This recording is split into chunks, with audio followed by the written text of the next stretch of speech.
Hi, and welcome into this industry update presented by Pallet Trader. I'm Isaiah Buchanan, and pallets are a very important part to the transportation and logistics industry, and we can learn a lot about the market through pallets. And joining me to spread a little bit of light on things is John Vaccaro, the founder and CEO of Pallet Trader. John, thanks for joining me.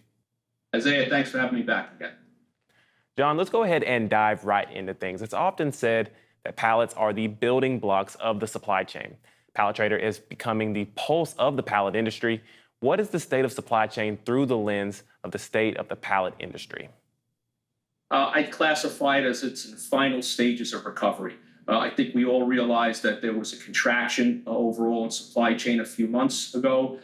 Transportation, the way I view it right now, is leading pallets by about 3 months. Transport, in my mind, has already hit bottom or coming back up, and pallets are slightly behind.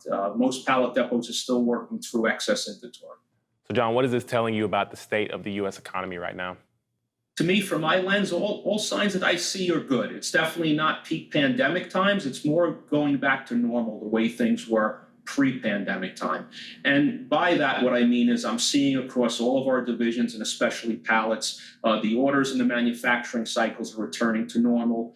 The orders are in line with where they should be this year. Everything seems to be leveling out. So I believe what we basically had in supply chain, in my view, is we had a reset, an unfortunate reset that had to happen due to the overstocking. And I think, in all areas, we're kind of close to the end of that. John, are there types of industries that typically have a hard time managing their supply chain, maybe versus some others? Oh, sure. I mean, the more complex supply chains, the more open supply chains, open networks. And to those, I mean those brands or CPGs who have multiple factories, both the ones that they own or the ones they don't own, co-pack, the ones that use a lot of third parties, the ones that use a lot of mixing centers and different types of pallets. So the more different inputs and the more complex it is, I think the more of a challenge it is for those folks to supply. But also in a tight market, it can be difficult for even the person down the street to get the regular pallets that they were used to getting. Now, it's kind of hard to believe that Pallet Trader has only been on the market a little less than a year now. What are some common themes you've been hearing from users of the platform, both your buyers and sellers? I'm very excited when the team comes back or when I'm on the road and I get feedback.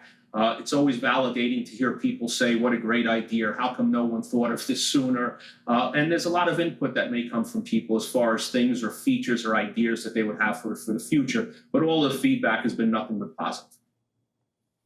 That's a good thing to hear, John. And you've also made some very big news of your own at our very own Future of Supply Chain that just happened here in June with the announcement of Pallet Trader Plus. Can you tell us a little bit more about it? Sure. Back on your prior question, that came based out of feedback when we originally launched at different trade shows. We were sought out by a lot of large corporate companies who loved the idea of a pallet marketplace, but yet they didn't have the staff or the desire for someone to run it themselves. And most of them said, hey, this is a great idea. Can you do it for us? They would also ask about integration points, being able to integrate with the system, that a Pallet Trader would need to integrate with their system in order to be seamless. Many of them also wanted to know about credit terms. Large companies also require credit, and Pallet Trader was built on quick transactions. So we also built in a credit component to it. So basically, Pallet Trader Plus is that corporate division of it. It's the managed light. It's the outsourced version of Pallet Trader. John, thank you for joining me and giving me these insights on Pallet Trader today. Thank you. This has been an industry update presented by Pallet Trader.